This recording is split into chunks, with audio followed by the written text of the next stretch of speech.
Donne la parole.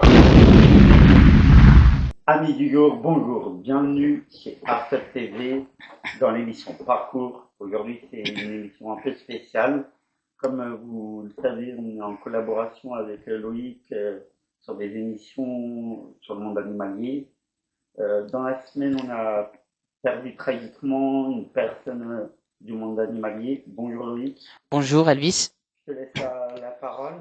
D'accord. Ok, donc du coup, cette petite émission spéciale, c'est un hommage à Jeanne Goudal, qui est une grande personne en fait dans le monde animalier qui concerne la conservation de la faune sauvage, d'où on a appris son décès cette semaine. C'est avec une profonde tristesse que le monde de la conservation de la faune sauvage ont malheureusement du coup appris le décès de Jeanne Goudal. Visionnaire, pionnière dans l'étude de chimpanzés particulièrement, elle a transformé le regard sur le vivant jusqu'à son dernier souffle. Elle a porté un message d'espoir et d'action pour la planète. Son héritage nous rappelle qu'agir pour le vivant est plus que jamais essentiel. Le monde animalier s'associe à la peine de ses proches et de ses équipes. The Jane Goodall Institute ou Jane Goodall Institute France. Et par exemple, la phrase mythique qu'elle aimait souvent dire, c'est se reconnecter avec la nature est la clé si nous voulons sauver la planète. Tout à fait d'accord avec ça. C'est un beau message d'espoir qu'elle a donné pour la mère Terre et pour la protection des animaux en général. Il y a Ouais. dans, Plus elle avait fait plus approfondi dans le truc des chimpanzés en fait. dans le domaine des chimpanzés. Du coup, on va dire plus particulièrement, c'était une primatologue, exactement, voilà. Et aussi, qui va après un peu en lien, qui va être aussi un peu en lien avec son émission Ouais. qui va s'enregistrer juste après. On entend tellement d'actes de barbarie sur les animaux. Ouais, que ce soit les incendies ou autre. Comme par Comme, exemple, il y a eu aussi cette semaine un incendie. oui, ouais, Du coup, ça sera évoqué juste après.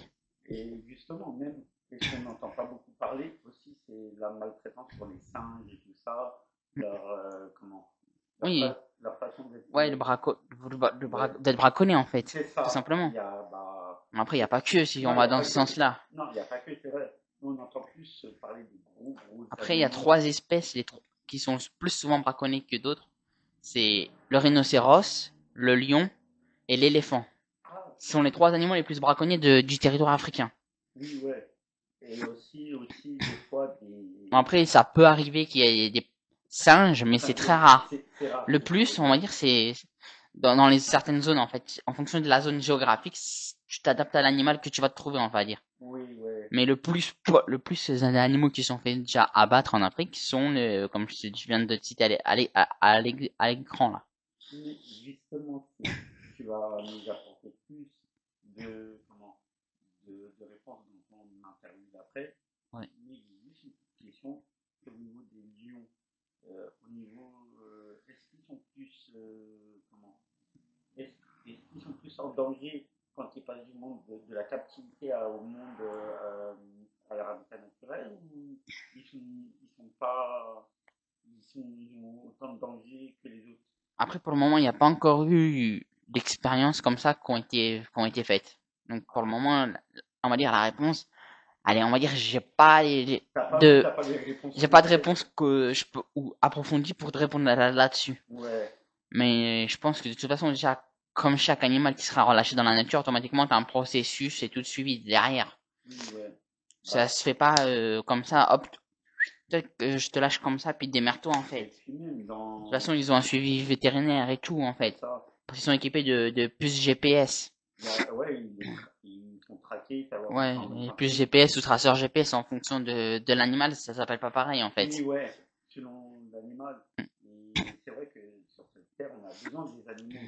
On a besoin Euh, on a besoin on va dire la nature et les animaux sont un élément principal qui permet à l'être humain de respirer. Et si on n'aurait pas tout ça, il n'y aurait pas d'être vivant Si sur demain terre. par exemple tout s'éteint, et ben on va tous mourir. C'est ça, c'est ça.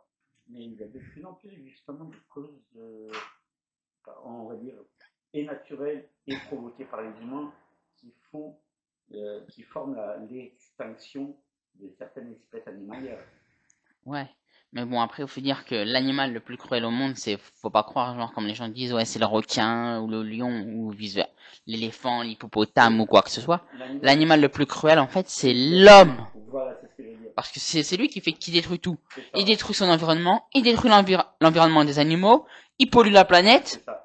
Ça a des il détruit sa planète, il détruit tout. ça a C'est l'élément destructeur. c'est une cause à effet, justement. Une cause à effet. Et qui pratique le braconnage aussi, j'ai envie de te dire, voilà. Qui aussi fait fond, à cause de qui il y a autant d'incendies, de dégâts naturels, de la fonte des glaciers. À cause, Après, non, la fonte des glaciers, c'est autre chose. C'est le réchauffement climatique. Oui, mais le réchauffement climatique qui provoque, c'est l'être humain encore. Tout ce qui nous arrive aujourd'hui, c'est l'être humain qui a la cause. Il a foutu son problème, on va dire. C'est ça, c'est ça. C'est que du temps des dinosaures, il n'y avait pas autant de problèmes que ça. Autant des dinosaures, c'est quand le premier humain est apparu sur Terre qu'ils ont eu justement tous ces problèmes-là. Après, on se demande pourquoi ça a été fait comme ça. On est d'accord, on est d'accord. On va dire que c'est un monde sans réponse là-dessus. Mais malheureusement. C'est l'avenir du monde, ça a été décidé comme ça, et tu peux pas, on va dire, changer les règles du jour au lendemain. Sinon, ça prendrait des siècles et des siècles pour changer tout. C'est pour ça qu'il faudrait plus de personnes comme Jeanne Goudal. Après, il y a plein d'autres personnes encore qui sont un peu dans le monde animalier qui s'occupent de gérer des trucs comme ça, comme par exemple, juste après je vais aborder le truc du braconnage, il y a une asso juste en particulier que moi franchement qui me tient plus à cœur que les autres parce que elle, je sais qu'elle œuvre en Afrique sur tout type de braconnage d'animaux, pas spécifique une espèce en question. Mais comme par exemple, je sais qu'il y avait une association avant qui comment ça s'appelle FFF Panda, je crois. Non, c'est WWF. Ouais, WWF, et je sais que maintenant c'est devenu un truc, une usine commerciale.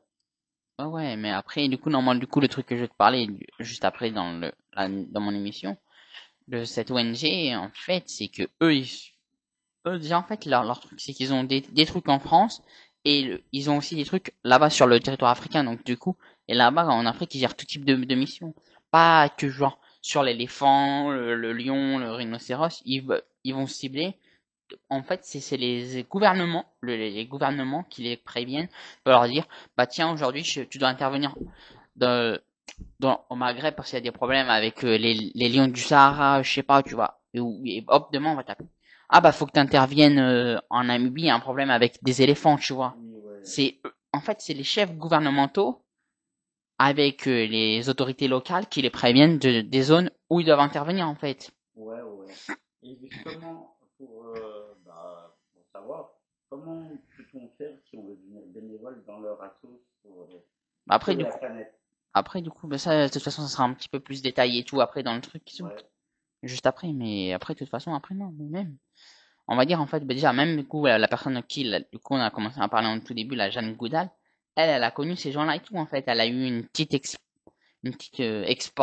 entre, je sais pas, aventure là-bas, où elle a du coup côtoyé les gens de cette ONG, de Wildlife Angel, qui forment les rangers là-bas pour lutter contre les braconniers, en fait. Ouais, du coup, Elle a eu l'occasion d'aller voir comment ça se passait là-bas, parce qu'en fait, vu que c'était une mission sur les chimpanzés, du coup, en fait, ils l'ont invité, en fait, là-dessus. Ils ont pu travailler On va dire, c'est une sorte, on va gros, comme s'ils ont travaillé en collaboration, on va dire là-dessus. collaboration, Mm. parce que c'est vrai qu'il faut préciser, que ce soit dans les associations pour les animaux, chaque association est spécialisée dans un domaine animalier. Entre autres, ouais, à peu près.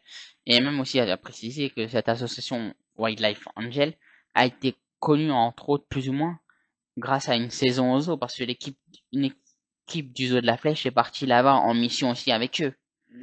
Pour, en fait, déjà leur montrer déjà leur apprendre, en fait, les comportements animaliers, on va dire. Oui, pour voir comment réagir. Comment, par exemple, intervenir sur si, ouais, qu'un animal est blessé et tout, parce qu'on va dire, les gens étaient formés, mais sans savoir comment gérer si un animal était blessé, on va dire, le truc. Donc c'était, on va dire, en fait, les mecs passaient une formation sans réellement avoir de preuves matérielles derrière et d'appui, genre de personnes qui connaissent les animaux, entre autres. Et puis même, on va parler comme par exemple du lion, il va pas réagir pareil dans son habitat naturel et en captivité. Ouais. Et aussi, ça reste un animal dangereux. Et ça reste aussi dangereux pour ça reste dangereux pour l'être humain et pour l'animal. Ouais. Après, voilà aussi, il faut truc. Quand même, après, le lion, on va dire, c'est quand même l'animal qui reste, on va dire, qui peut être potentiellement le plus dangereux, on va dire, quand même, un peu sur Terre aussi, quand même. Oui, ouais. Parce que vu que c'est un carnivore, c'est pas comme si demain tu te dis, bah tiens, je vais rentrer dans la cage au lion, je vais aller le toucher. Non, tu peux pas. Et puis même pour le lion, comme par exemple, il va pas se dire bah tiens, il vient pour me soigner. Non, Mm. il te voit comme un prédateur. Il En gros, pense que c'est tu ça, ouais, veux. t'as pas Il de, pense pas que tu veux lui venir en aide. Il pense que tu veux lui faire du mal, enfin le c'est ça, chasser. ouais. Et puis même c'est une espèce tellement qui a été tellement chassée que comment veux-tu faire confiance Mm. après en étant un animal, hein, je parle pas en Ouais, étant humain. Quand t'es un animal, comment tu veux faire confiance à l'espèce humaine si t'es traqué par par l'espèce humaine? ouais, c'est ça. Puis C'est même après aussi, je tiens à préciser que des lions, t'en trouves pas qu'en Afrique, tu peux même en trouver en Asie, par exemple. ouais, il y en Mais a. après, sachant à savoir, en fait, c'est comme l'éléphant d'Asie et le lion d'Afrique et l'éléphant d'Afrique comparé au lion d'Asie et l'éléphant d'Asie sont beaucoup plus petits, en Ah oui, fait. ça je savais pas. Par contre, tu viens de C'est m'apprendre un truc. c'est au niveau de la taille et tout et du poids, en fait, c'est pas pareil. Ah oui, quand même, quand même, quand même. Tu vois, on en apprend tous les jours quand même C'est sur. ça. Après, on va dire que de toute façon, c'est pas assez médiatisé, on va dire, les sujets sur les animaux, on va dire. C'est ça, c'est ça.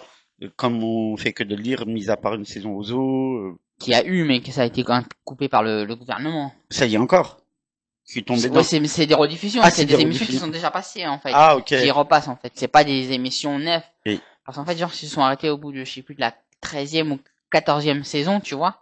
Quand même, ils ont fait un bon parcours, tu ouais, ouais, vois. ouais. Mais ce qui est dommage, Sachant qu'en plus, la dernière saison, vu qu'ils ont eu plus ou moins un petit problème au niveau genre de caméra et tout, le truc a été diffusé directement sur YouTube et non en télé avec des problèmes, avec des accords et tout, oui, avec des ouais. chefs d'État et tout, bordel et tout derrière. Ouais, Et des ministres de culture ou je sais pas, et machin, bordel. c'est pour ça que c'est chaud quand même.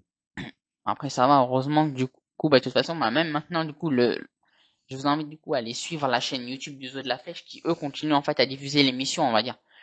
Mais du coup, genre, eux, ils le font avec leurs propres moyens. C'est eux que, du coup, ils ont acheté des caméras pour filmer leurs propres soigneurs et tout, on va dire. Oui, ouais. Dû au problème, en fait, que l'État leur a causé, en fait. Or qu'il y a plein de médias qui pourraient le faire, qui pourraient reprendre Bah, c'est ça.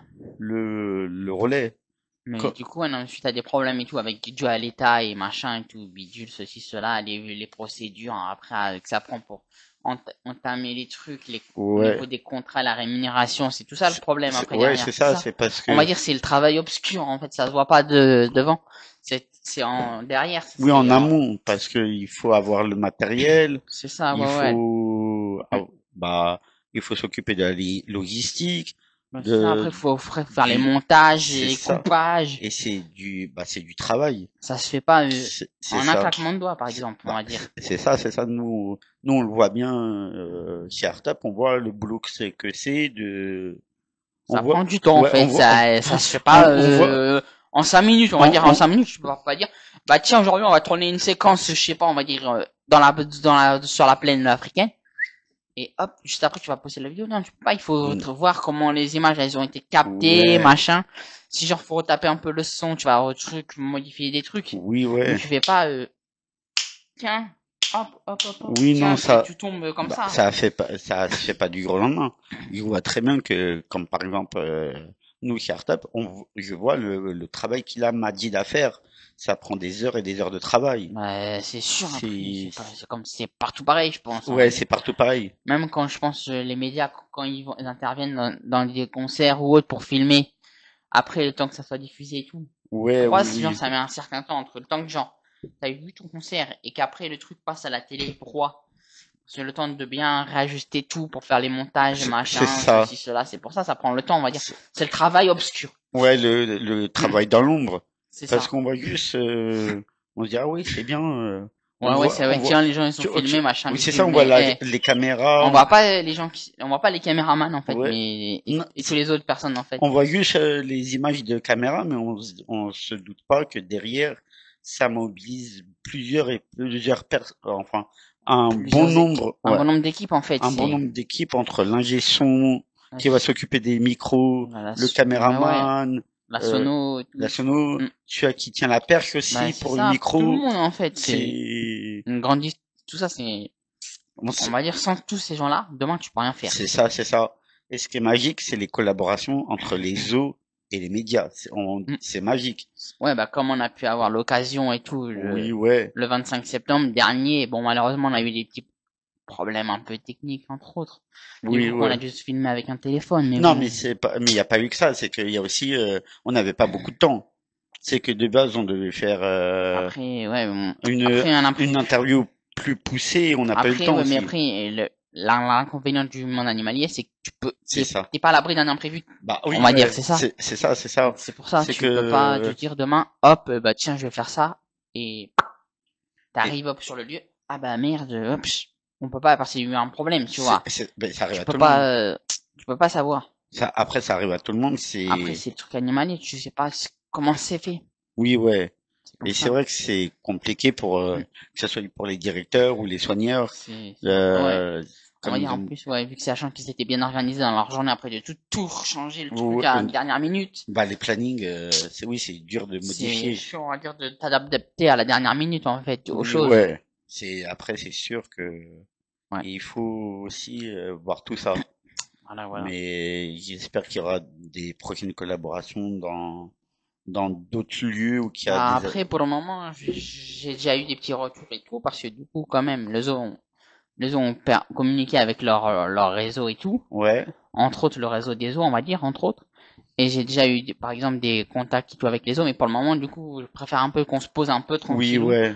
avant de revenir tout de suite sur le terrain même, Non, en fait. ouais. C'est qu'on s'adapte un peu beaucoup mieux, qu'on ait beaucoup plus de Et, trucs, et qu'on gère en amont. quitte à genre qu'on ait même, on va dire un peu, nous-mêmes un peu notre propre matos pour que ce soit plus facile, on va dire. Pas que, mais qu'on gère en amont, qu'on prévoit à l'avance. Qu'on s'organise beaucoup mieux, on va Parce que dire, parce que pas d'arriver à la dernière minute comme ça, de faire, attends, comment on va faire s'il y a un imprévu, tu vois, c'est genre, essayer après, ça peut arriver à tout le monde, des imprévus. ouais, C'est mais, entre autres, essayer d'avoir un autre point d'appui, on va dire. oui, Derrière, un entre autres, plan c'est de, ça. Un plan de secours, on va dire. ouais, ouais. Parce qu'on n'est pas à l'abri. Même en te déplaçant avec les caméras, tu peux arriver sur place avec les caméras et te faire refouler à l'entrée et dire ah bah non, finalement, on peut pas vous recevoir parce que tel problème ou tel problème quoi. Mm. Ouais, C'est des imprévus. Bah du coup voilà, notre émission d'aujourd'hui enfin mon émission d'aujourd'hui était basée sur un hommage, enfin c'est ça. ouais, c'était pour rendre hommage à Jeanne Goudal. Ouais. Et du coup, du coup, pour le petit mot du coup de la fin, c'est surtout, n'oubliez pas, se reconnecter avec la nature est la clé si nous voulons sauver la planète. Et c'est un beau message de fin. Ouais. Je souhaite remercier Alibi, Montana, Majid Lebar pour nous prêter leurs locaux et pouvoir faire de belles interviews. Ouais. Et à bientôt sur Artop TV. Vous me verrez pas samedi là, mais samedi prochain sur Artop TV. Allez. Merci, bonne journée. Bonne Au journée revoir. à tous. Au revoir. Merci à toute l'équipe Artep.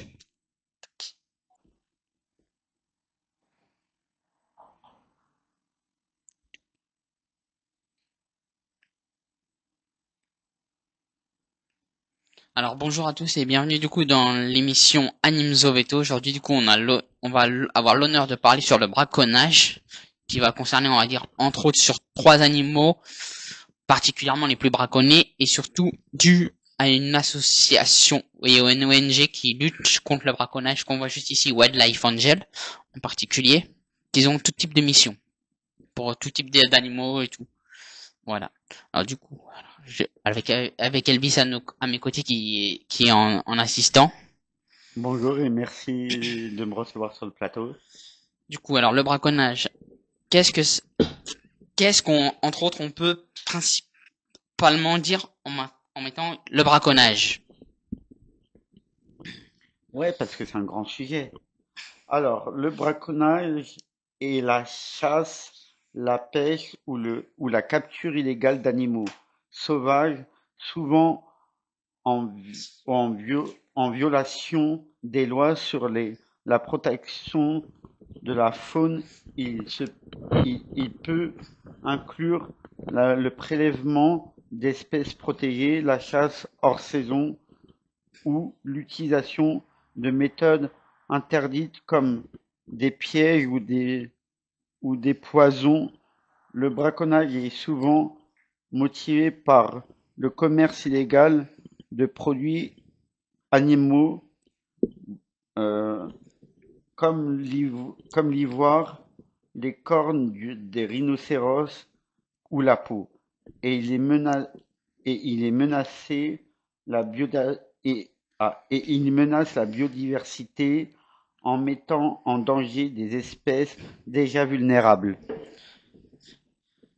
Entre autres, il y a différents types d'animaux qui peuvent être impactés par le braconnage, sachant que le braconnage affecte de nombreuses espèces animales à travers le monde, particulièrement celles prisées pour leur partie du corps, ivoire, cornes, fourrure, ou pour du commerce illégal d'animaux vivants. Voici des espèces principalement touchées, avec des exemples et des raisons de braconnage. L'éléphant, le rhinocéros, sont particulièrement, on va dire, chassés pour leurs cornes et leurs défenses, qui sont en ivoire, pour servir après soit d'objets décoratifs, de bijoux, ou plus particulièrement d'objets médicaux. Après aussi, du coup, dans les trucs médicaux, on va avoir le tigre, qui va être braconné, du coup, pour sa peau, ses os et d'autres parties, généralement. Ou, comme trophée aussi. Du coup, ça veut dire que tous les tigres sont menacés, ainsi que les éléphants et les rhinocéros, en fait, toutes les espèces. Après aussi, t'as le pangolin qui est chassé, du coup, pour les écailles, plus particulièrement, comme, si tu peux l'utiliser pour de la médecine ou de la viande, cet animal. Après aussi, t'as les léopards et les jaguars, surtout pour leur fourrure aux griffes, qui sont souvent utilisés dans la mode ou comme des trophées, genre, comme par exemple, tu vois, les manteaux de panthère, Oui, là, ouais. machin, en fait. Bah, c'est comme les cornes de rhinocéros, c'est utilisé. Après aussi, du coup, après, plus particulièrement aussi, du coup, on a, comme tout à l'heure, on avait parlé vite fait dans l'émission d'Elvis, du coup, les primates, donc, en particulier les chimpanzés ou les gorilles, autres, qui sont souvent braconnés pour du commerce d'animaux de compagnie, ou leur viande, autrement dit, du bushmeat, ou des parties de corps utilisées dans des rituels qui peuvent être plus ou moins, on va dire, sataniques, par exemple. Les gorilles, particulièrement de montagne, et les chimpanzés sont les plus touchés. Après aussi, on peut retrouver des oiseaux comme des perroquets, des aigles ou des faucons. Plus particulièrement, ces animaux sont capturés déjà vivants, on va dire, pour faire du commerce d'animaux de compagnie ou généralement pour des plumes. Par exemple, détenir un perroquet peut avoir des plumes de perroquet chez soi et sans avoir d'accord ou d'autorisation et Oui, que ouais. t'as une visite de la police demain, ils peuvent croire que t'as braconné un animal en Ouais, fait. alors que Pas peut-être du tu l'as acheté sur une brocante ou. Voilà et tout. Et tu vas me dire que le petit animal qui nous a ramené le virus du coronavirus, il est inoffensif, il est braconné. Oui. Pauvre bête. Après, t'as le requin aussi, du coup, Ah, qui ça fait c'est partie des animaux qui sont braconnés, ça c'est pour leurs dû dents. particulièrement à la pêche, illégalement, ou les ailerons, Ouais, ou les ailerons ou après aussi. des dents que tu peux retrouver sur des colliers, genre en vente dans certaines zones géographiques. Après aussi, du coup, t'as les tortues marines aussi qui sont braconnées également. Ouais. Souvent, au niveau, pour les carapaces, ça peut servir d'objets décoratifs, ou les œufs, qui sont considérés comme des trucs délicats dans certaines régions. Après aussi, t'as les antilopes, du coup, et les autres cervidés, qui sont chassés, eux, particulièrement aussi, par exemple, pour leurs cornes, ou leurs muscles, en fait. Du coup, le muscle, en fait, c'est une odeur, en fait, qu'ils vont dégager, en Ouais. fait. Tout simplement. Du coup, c'est, on va dire, tu prends la peau, on va dire, de l'animal, en fait, tout simplement. Après aussi, du coup, t'as d'autres espèces aquatiques, comme le totoaboa. Particulièrement, tu vas le trouver en Asie, celui-là, on va dire. Qui est très utilisé mais les parties qu'ils vont revendre, en fait, vu que c'est les pêchés, vu que c'est un animal aquatique, c'est pour les vessies natatoires. Je me pose pas la question là-dessus, je sais pas du tout pourquoi. Après aussi, du coup, on va dire, il y a d'autres espèces qui sont actuellement touchées aussi, comme des reptiles ou des amphibiens, voire même certains poissons. Du coup, t'as certaines zones, on va dire, qui sont quand même déjà protégées, mais ça n'empêche pas, du coup, le braconnage. Ouais, le braconnage. Et après, du coup, Ouais. Quelle association ONG lutte contre le braconnage? Bah, tout premièrement, il y a Wild Life wildlife. Angel, mais pas que. Après, De il y en a plein nombreuses d'autres. associations, ONG, organisations non gouvernementales et autres en, euh, entités International internationales ou ou local. locales s'engagent activement dans la lutte contre, comme la Le WWF, braconnage. Ouais. qui et Après, t'as eux, il y en a il y d'autres aussi. Il y a a la WCS, il y en a plein qui luttent contre le braconnage. t'as IAPF, autrement dit International Anti-Poaching Foundation, qui est plus particulièrement située en Afrique, dans des zones genre Afrique australe comme les Zimbabwe ou la Namibie par exemple.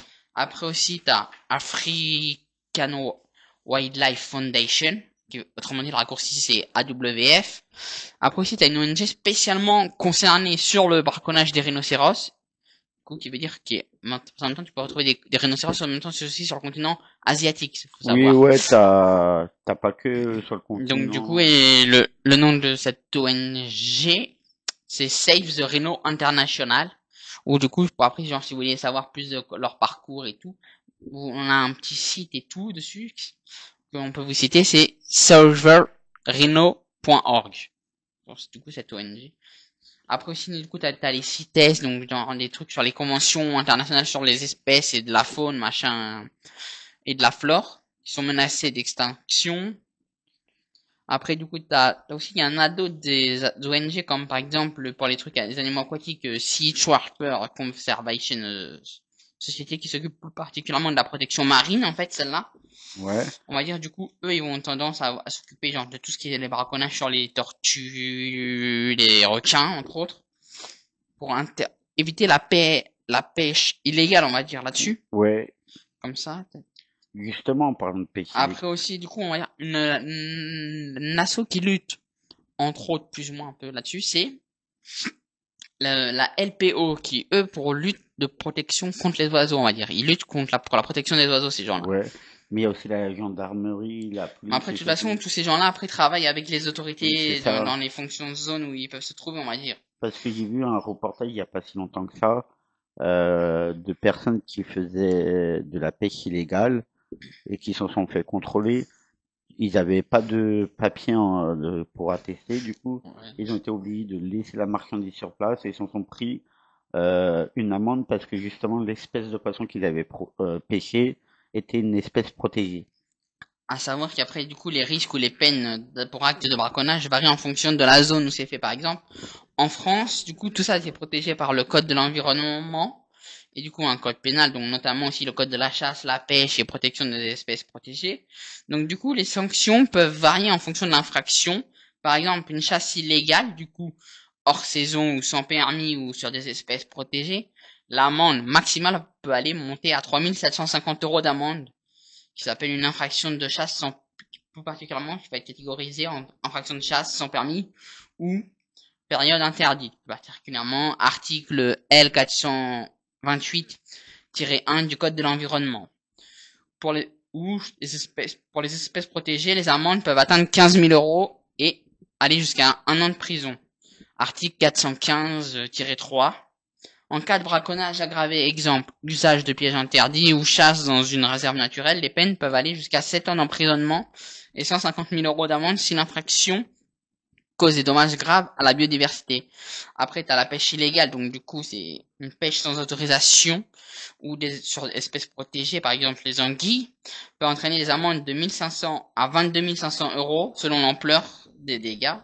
Article 436-1 et les suivants. Après aussi, du coup, c'est ce qui provoque aussi, du coup, potentiellement des fois des destructions des habitats aquatiques, qui peuvent également être aussi sanctionnés. Après aussi, comme toute autre de sanction, tu peux te retrouver avec une confiscation du matériel, les armes, les pièges, véhicules ou suspension, voire annulation de ton permis de chasse, voire même interdit de chasser pendant plusieurs années. Après, du coup, tu peux avoir aussi des paiements paiements de dommages et intérêts aux associations de protection de la nature, comme la LPO ou la WF ou autres, par exemple. Si généralement elle se porte partie civile, c'est pour éviter du coup le machin que après genre les gens se retournent contre eux, on va dire.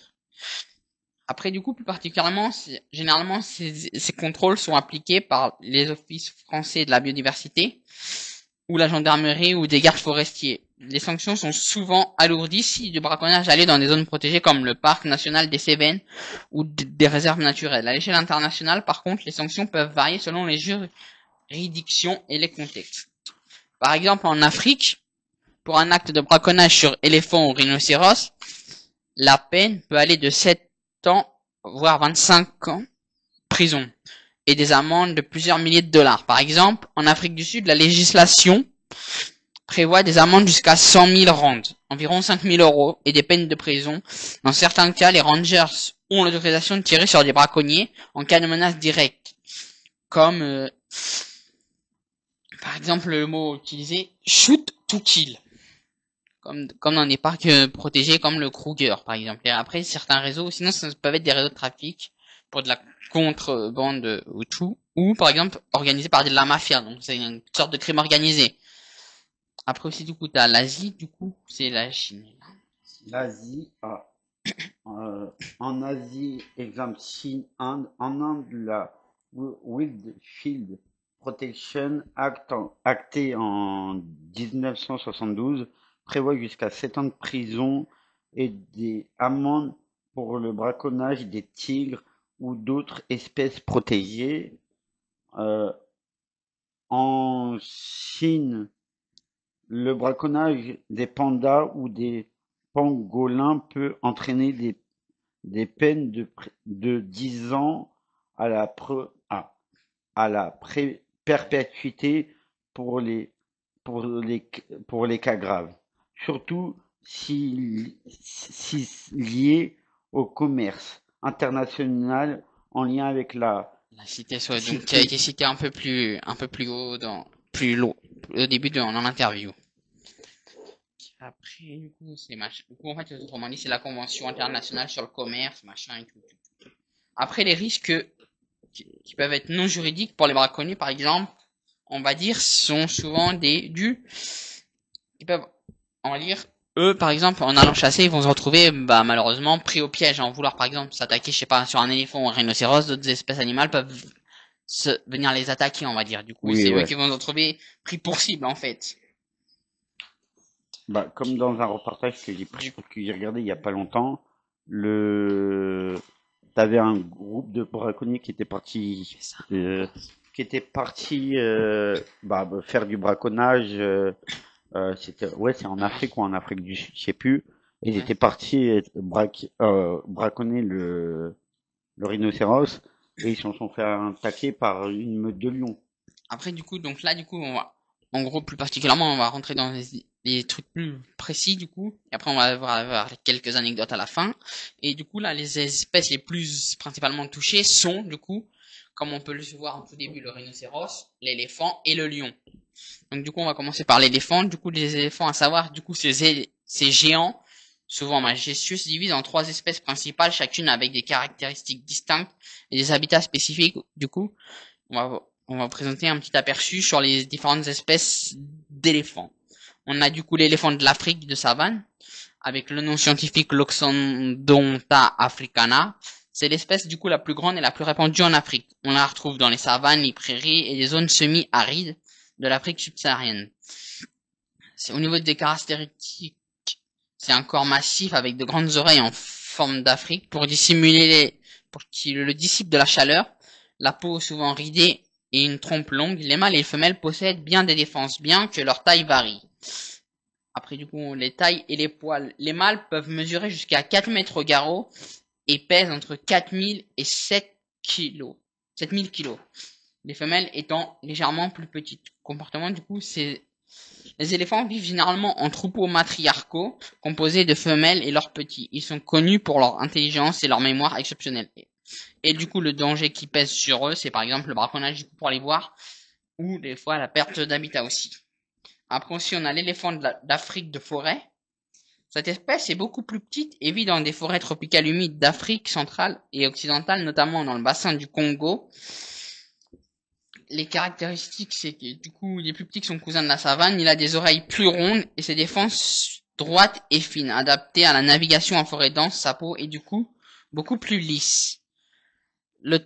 La taille et les poids du coup varient du coup, sachant que les mâles peuvent mesurer jusqu'à environ 2,50 m au garrot et peuvent peser jusqu'à entre 2000 et 4000 kilos. Sachant que du coup, au niveau des comportements, ces éléphants sont beaucoup moins sociaux que ceux de la savane. Ils vivent plus généralement en groupes familiaux. Leur régime reste alimentaire, du coup, surtout à base de fruits ou dispersion de graines dans les forêts. Et ils sont toujours, on va dire, un peu pareils. Et du coup, leur menace, c'est genre, du coup, soit de la déforestation, du braconnage ou une perte de l'habitat. Et du coup, la troisième espèce, c'est l'éléphant d'Asie. L'éléphant d'Asie, présent en Asie du Sud et du Sud-Est dans des habitats variés comme les forêts, les prairies, les zones agricoles. Cette espèce est plus petite que l'éléphant d'Afrique. Caractéristique, oreilles plus petites, front concave et une trompe avec un seul doigt à l'extrémité contre deux pour les éléphants d'Afrique. Seuls certains mâles ont des défenses visibles, les femelles et certains mâles ont des défenses courtes appelées tchus. Ouais. La taille et poids, le mâle atteint 2,7 à 3,7 mètres au garrot et pèse entre 3000 et 5000 kilos.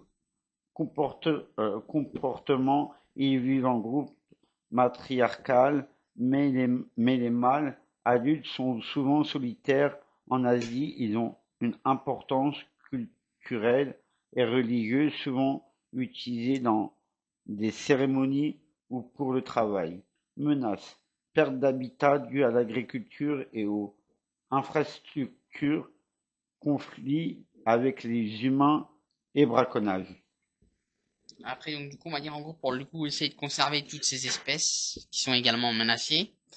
L'éléphant d'Afrique, sachant, est classé en danger et l'éléphant d'Asie en danger critique par l'UICN. Les efforts, du coup, de conservation incluent la protection des habitats, la lutte contre le braconnage, la sensibilisation des communautés locales.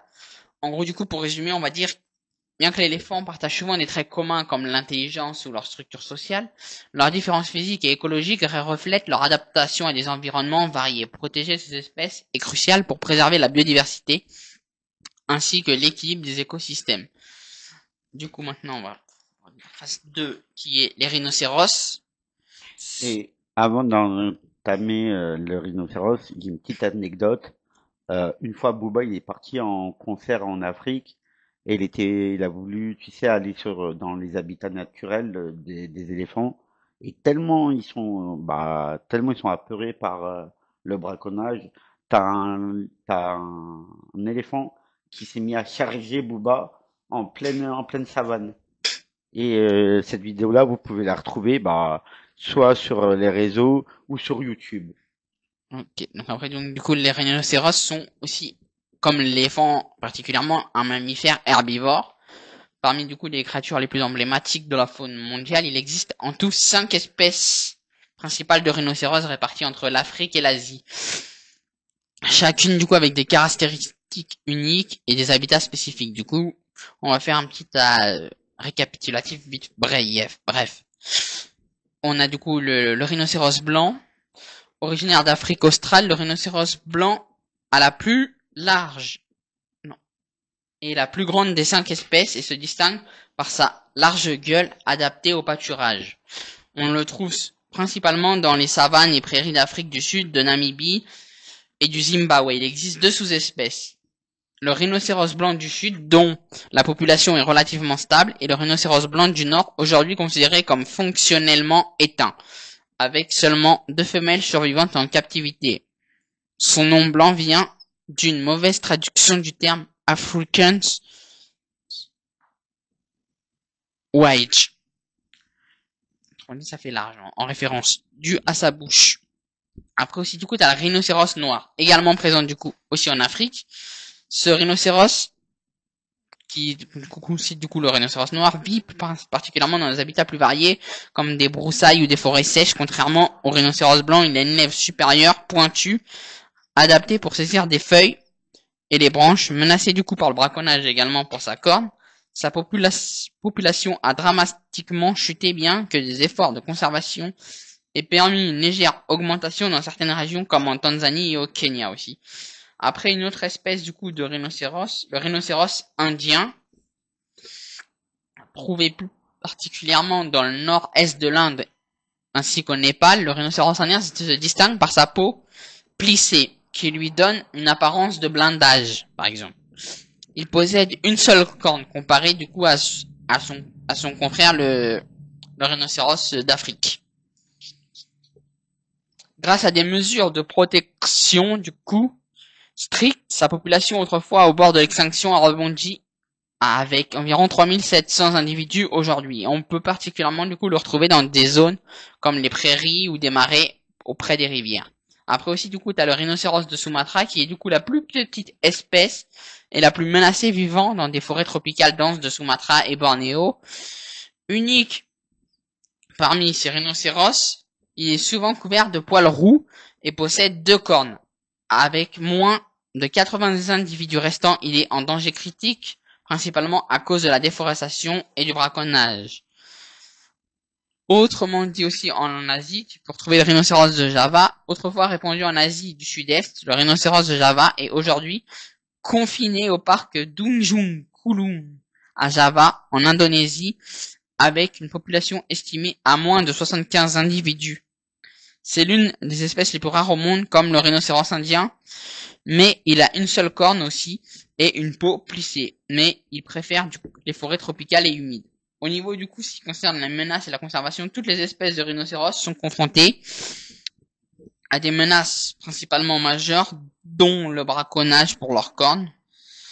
Dans certaines cultures, ou sinon ça peut être utilisé pour des trucs médicaux ou des voies décoratifs. Malgré du coup l'absence de preuves scientifiques d'efficacité, on peut retrouver aussi du coup la destruction de l'habitat qui peut être due à l'agriculture ou de l'urbanisation grave en fonction de la situation. Des initiatives de conservation comme les réserves protégées ou des programmes de reproduction ainsi que de la lutte du coup contre le commerce illégal sont cruciales pour leur survie. En conclusion, les rhinos, avec leur allure un peu préhistorique et leur rôle clé dans des écosystèmes, méritent une attention urgente pour la préservation. Chaque espèce adaptée à son environnement est un trésor de la biodiversité mondiale. Le lion, du coup.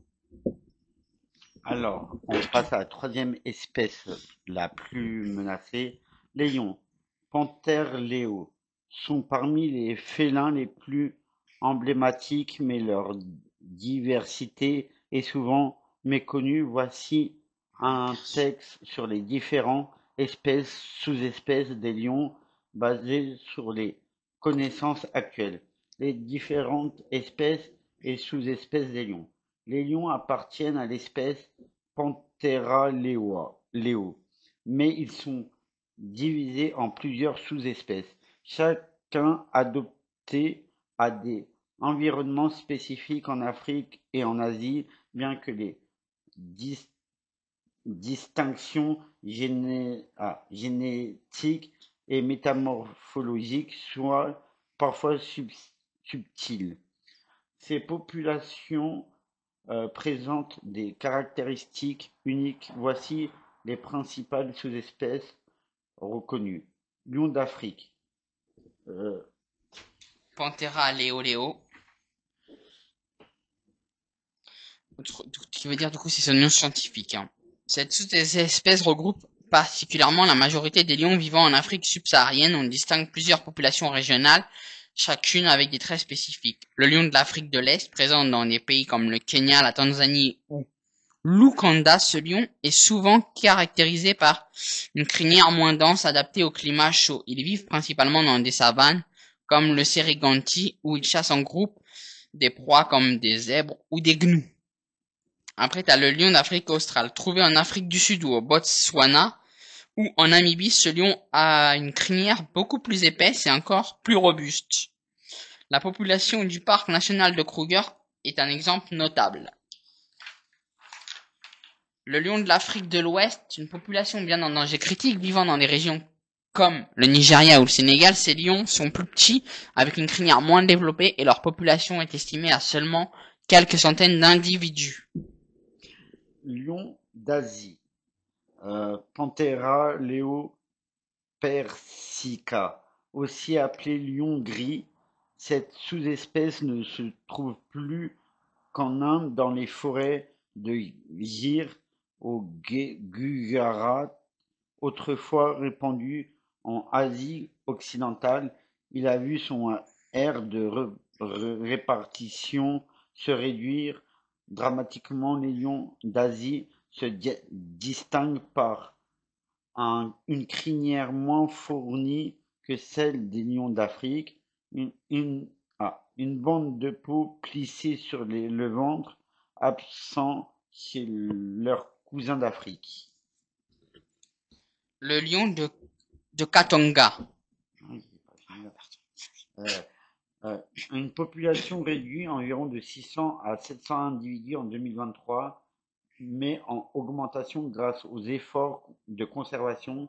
Ces lions vivent en groupes plus petits et chassent des proies comme les cerfs et les antilopes dans un habitat forestier. Le lion de Katonga, Panthera leobleyenbergi, présent dans le sud-ouest de l'Afrique, l'Angola, la Zambie ou le Zimbabwe. Ce lion est connu pour sa grande taille et sa crinière impressionnante, souvent très sombre. Il est adapté aux savanes et aux zones boisées dans cette région. Sa population est également menacée par la perte d'habitat et le braconnage. Le lion de Transvaal, Panthera leocrugeri, trouvé dans le sud de l'Afrique, notamment dans le parc national Kruger. Ce lion est proche du lion d'Afrique australe. Il est robuste avec une crinière variant du blanc clair au noir. Selon les individus, ces lions sont bien étudiés grâce à la forte présence touristique de leur habitat. Le lion est autrement dit, du coup, le lion de Barbarie, qui existait anciennement avant, ça se nommait Panthera leoleo. Le lion de Barbarie, autrefois présent en Afrique du Nord, au Maroc, en Algérie et en Tunisie, est aujourd'hui éteint à l'état sauvage. Il était réputé pour sa crinière massive et sombre. Certains lions en captivité, notamment dans des zoos européens, pourraient descendre de cette sous-espèce, mais cela reste sujet à débat. Caractéristiques communes et différences. Toutes les sous-espèces de lions partagent des traits communs, mais ils sont sociaux, vivent en groupe généralement appelés des troupes ou prides, et les mâles se distinguent par leur crinière qui varie en densité et en couleur selon l'espèce ou la sous-espèce et de l'environnement, ainsi que les différentes espèces principales qui les concernent. La taille peut varier. Du coup, le lion d'Afrique australe est souvent plus grand que ceux d'Afrique de l'Ouest ou d'Asie. La crinière, du coup, peut être beaucoup plus dense dans les régions fraîches comme le sud de l'Afrique, et plus clair aimés dans des zones chaudes comme l'Afrique de l'Est et l'Asie. L'habitat, en revanche, les lions d'Afrique qui vivent principalement dans des savanes, tandis que des lions d'Asie occupent des forêts sèches. Du coup, là, au niveau des menaces et conservation, toutes ces espèces de lions sont concernées par des espaces majeurs aujourd'hui, comme une perte d'habitat, des conflits avec des humains, du braconnage, des diminutions de proies. Du coup, on peut citer particulièrement deux espèces. Le lion d'Afrique de l'Ouest et le lion d'Asie sont particulièrement vulnérables. Des efforts de conservation, comme la protection de la forêt de Gir ou les programmes dans les parcs africains, ont permis de stabiliser certaines populations, mais le défi reste immense. En résumé, du coup, les lions, bien qu'ils appartiennent à une seule espèce, se diversifient en sous-espèces fascinantes, chacune adaptée à son environnement. Leur survie dépend de notre capacité à préserver leur habitat et à réduire les conflits avec des populations humaines. Et là, ça va être des petites anecdotes sur les lions et les rhinocéros, du coup, où t'as 3 braconniers récemment qui se sont retrouvés ils ont voulu aller braconner du rhinocéros, ils se sont fait, ils ont servi de sandwich pour les lions.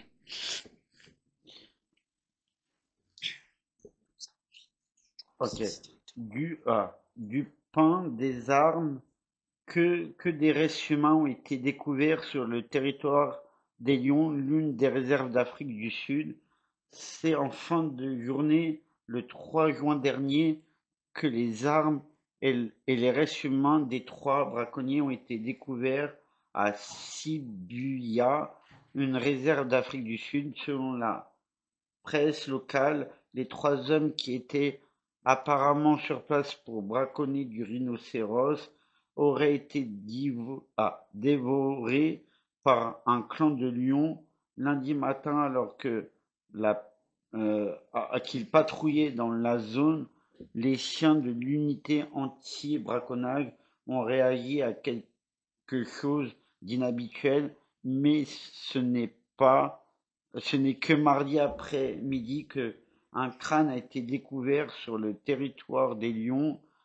Nick Fox, le propriétaire de la réserve, s'est rendu sur les lieux accompagné de l'unité anti-braconnage pour mener l'enquête. Ils ont alors aperçu du coup les sacs, les armes et du pain éparpillés un peu partout.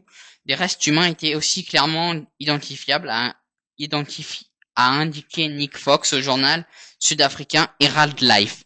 Mardi soir, l'obscurité compromettant sa sécurité, l'unité anti-braconnage a décidé d'interrompre les recherches. Ils sont retournés sur les lieux le mercredi matin et ont endormi les lions pour pouvoir passer la scène au peigne fin. Il ne restait plus qu'un crâne et quelques fragments de pelvis des individus aussi retrouvés, 3 paires de gants et des chaussures, et pense donc que les individus étaient au nombre de 3. Pour l'équipe de la réserve, l'équipement présent autour du lion, d'où se reposent les lions généralement, montre bien que ces individus avaient l'intention de faire quelque chose d'illégal. Ils avaient une carabine, des grosses cibles équipées d'un silencieux avec eux, ainsi qu'une hache, des pinces coupantes et de la nourriture pour plusieurs jours. Tout cela indique qu'il s'agissait d'un gang venu dans le parc avec l'intention de tuer des rhinocéros pour leurs cornes, a expliqué le propriétaire de la réserve au journal Air News. Des hélicoptères ont donc du coup été appelés pour passer au crible la brousse où des survivants pourraient se cacher potentiellement. Du coup, l'Afrique du Sud, qui abrite 80% quand même de la population mondiale de rhinocéros, fait face à une véritable crise liée au braconnage de ces animaux, sachant qu'en 2007, 13 rhinocéros ont été tués illégalement. Ils étaient plus d'1 millier en 2017. La semaine dernière, la presse locale avait annoncé la mort de Bella, une rhinocéros blanc femelle tuée par des braconniers pour sa corne qui mesurait à peine 3 cm. Mais c'est très recherché le rhinocéros blanc. Cette dernière, ainsi que celle que de deux autres rhinocéros, avaient été coupées la semaine précédant sa mort. Pour assurer leur protection, Bella et son petit vivaient dans le parc de Graga-Kama, situé à quelques heures de route de Sibuya. Mais cette fois-ci, la nature a gagné face aux braconniers. Que les lions aient fait un repas avec 3 humains se promenant à pied dans la brousse n'est pas étonnant. Tout ce qui est vivant peut être considéré comme une proie potentielle pour les fauves. Les gens qui pensent que les humains font exception à la règle sont stupides, avait déclaré à National Geographic en 2015 Luc Dollard, directeur du programme Big Cats Initiative de National Geographic. Les victimes des lions n'ont pas encore été identifiées. Porte-parole de la police du capitaine Mali Govender a déclaré que la carabine retrouvée dans le parc sera envoyée au laboratoire balistique pour déterminer si elle a déjà servi pour d'autres actes de braconnage ou criminels. Est-ce qu'on ne sait pas sur les lions parce qu'on croit que c'est des prédateurs, mais là on apprend aussi que les lions justiciers ont un incroyable sauveteur d'une fillette en Éthiopie. En 2005, en Éthiopie, une fillette kidnappée a été miraculeusement sauvée par un groupe de lions. Ce récit digne d'un thriller révèle comme la nature s'est dressée contre l'injustice. Une scène digne d'un thriller. Addis À Abeba, 9 juin 2005, une jeune fille de 12 ans disparaît dans des circonstances inquiétantes. La police est du coup sur les dents avec prévenue par la famille qui était désespérée. Les heures s'étirent, les indices s'évaporent et les taux semblent se refermer sur une issue tragique. Personne ne sait encore, mais à 500 km de là dans la savane, la justice va prendre une forme pour le moindre inattendu. Ce soir-là, une piste poussiéreuse de la région éthiopienne de Bita-Jenet, 4 hommes avancent avec une précaution fébrile à leur côté, une silhouette menue, entravée, secouée de sanglots. La victime, une enfant arrachée à sa famille, promise à un sort funeste, un mariage forcé avec un riche notable local, qui les a grassement payés. Mais ce que les bureaux ignorent encore, c'est que la nature a son propre code de justice, un rugissement retentit, les ombres s'animent, 3 lions apparaissent, et ce qui suit tient du miracle.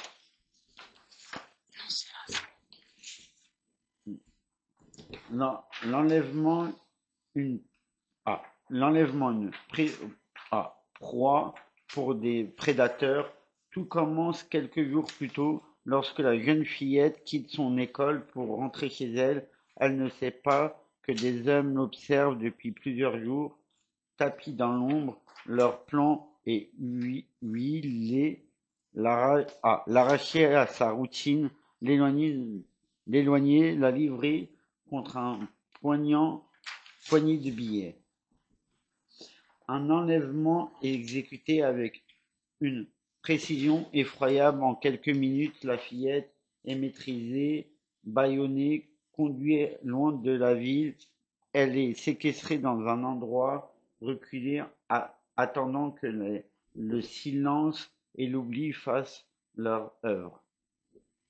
Mais ces ravisseurs ont sous-estimé la détermination de sa famille. L'alerte est donnée immédiatement. Parents, voisins et forces de l'ordre se mobilisent. Les jours passent et l'angoisse grandit. Où est-elle? Respire-t-elle encore? Pendant ce temps, la victime endure l'inimaginable. Chaque minute qui passe est une promesse d'enfer. Elle tente de résister, hurle, supplie, mais à qui faire appel quand personne n'est là pour vous entendre? Personne, pas tout à fait.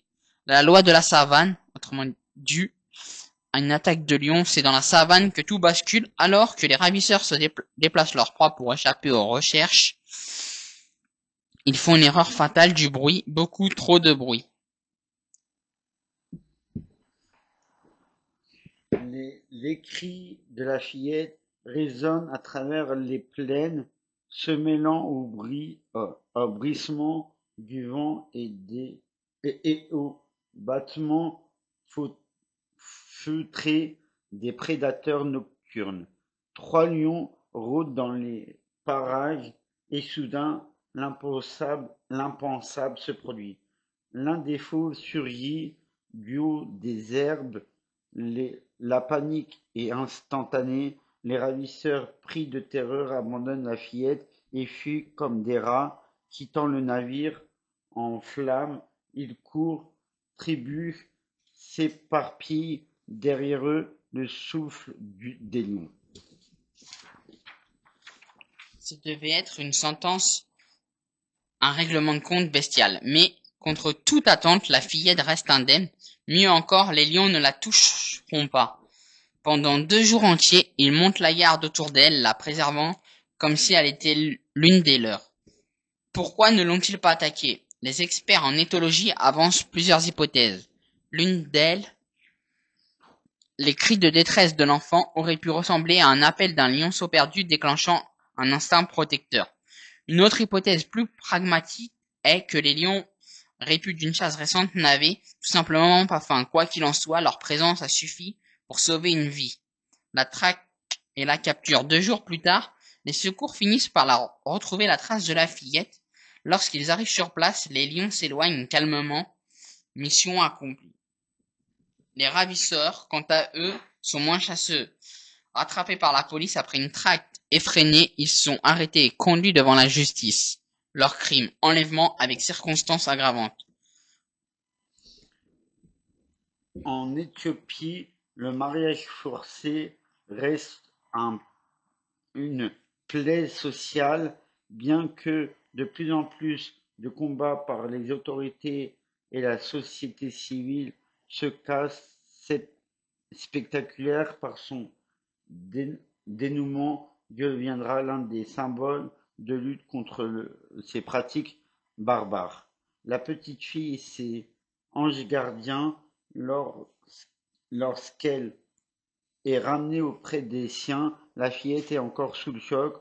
On tente de comprendre, d'analyser et d'expliquer. Un policier témoigne de la scène, résume l'affaire d'une phrase: c'est un miracle. Mais au-delà de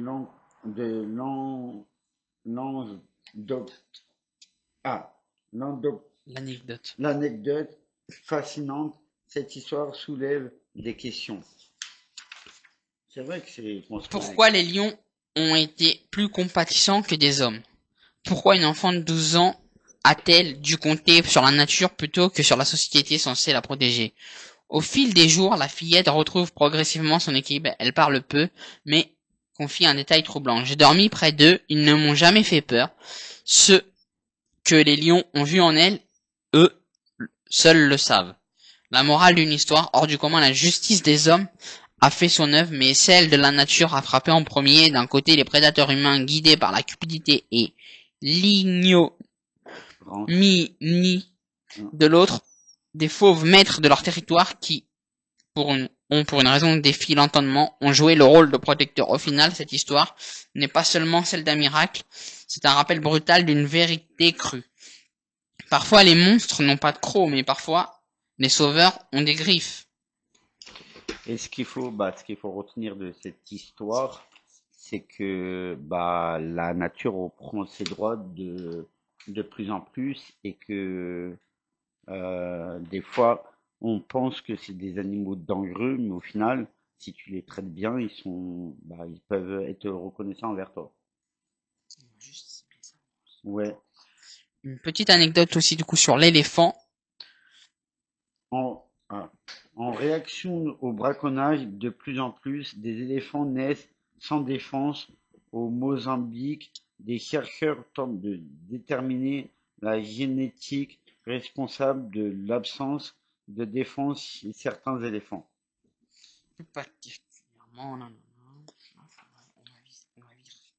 Particulièrement, certains éléphants, les vieux surtout, dans le parc national de Gorongosa au Mozambique, portent des traces indélébiles jusqu'à 15 années de guerre civile. Du coup, ces animaux sont plus particulièrement, généralement, ont été tués. Environ 90% de ces animaux en partie dû au commerce d'ivoire.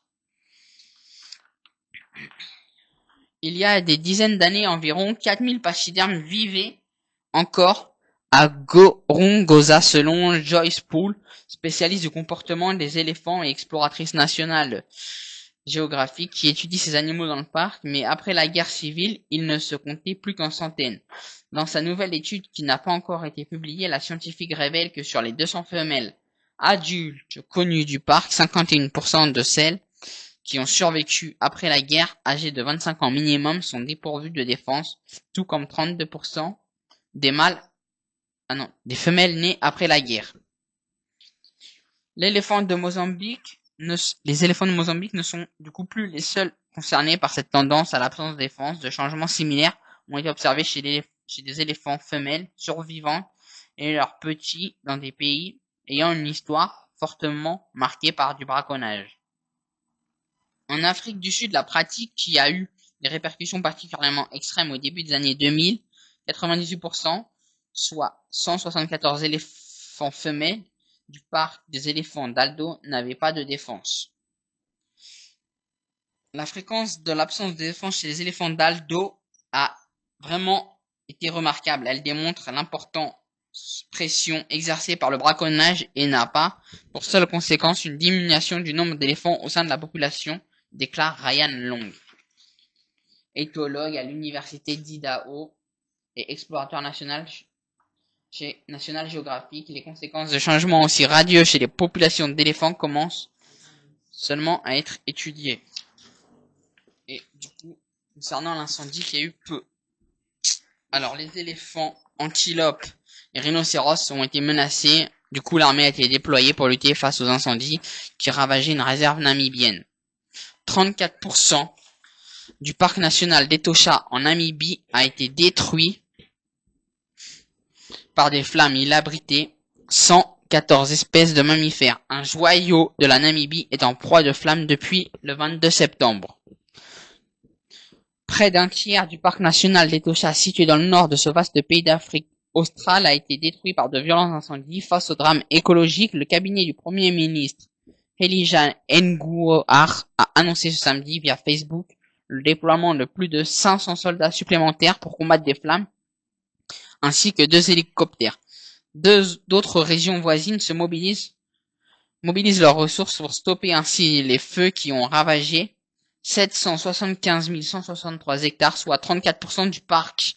Selon le ministère de l'Environnement cité par Guardians, en tant que pays, lorsqu'il y a du travail d'équipe, il n'existe aucun défi que nous puissions surmonter, a ajouté le Premier ministre sur Facebook à la suite d'une réunion de notre cabinet d'urgence. 9 antilopes ont été tuées, selon un bilan dressé par le ministre de la Défense. 9 antilopes ont déjà péri dans l'incendie. Ce dernier aurait été déclaré par des activités de production de charbon de bois dans des fermes commerciales voisines, rapporte le Guardian. Des terres contiguës au parc sont également en proie aux flammes, notamment des pâturages communautaires près de la frontière nord avec l'Angola, précise le ministre de l'Environnement, des Forêts et du Tourisme indien Daniel dans communiqué consulté par Bloomberg. Le parc national d'Eston d'Etosha, qui est un haut lieu du tourisme namibien, une des plus grandes réserves du continent africain, avec 22 270 km², soit 2 fois la surface de l'Île-de-France. Il abrite 314 espèces d'oiseaux et 114 espèces de mammifères, dont les rhinocéros noirs en danger d'extinction. Le centre du parc abrite le pont Estoa, un désert de sel de 130 km de long qui attire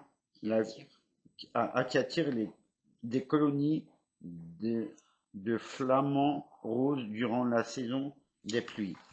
Et c'est vrai que ça, on n'en parlait pas parce que tout ce qui est incendie, c'est une forme de braconnage. Un peu en quelque sorte. Parce que c'est les gens qui... Braconnage, déforestation et puis tout ce qui se suit en fait. Parce que c'est des gens qui mettent le feu volontairement. On va dire volontairement pour faire ça, parce que ça va un incendie ça ne se déclenche pas en un claquement de doigts, on va dire tout simplement. Après ça se peut s'il fait des fortes chaleurs, mais la plupart du temps c'est créé par l'être humain.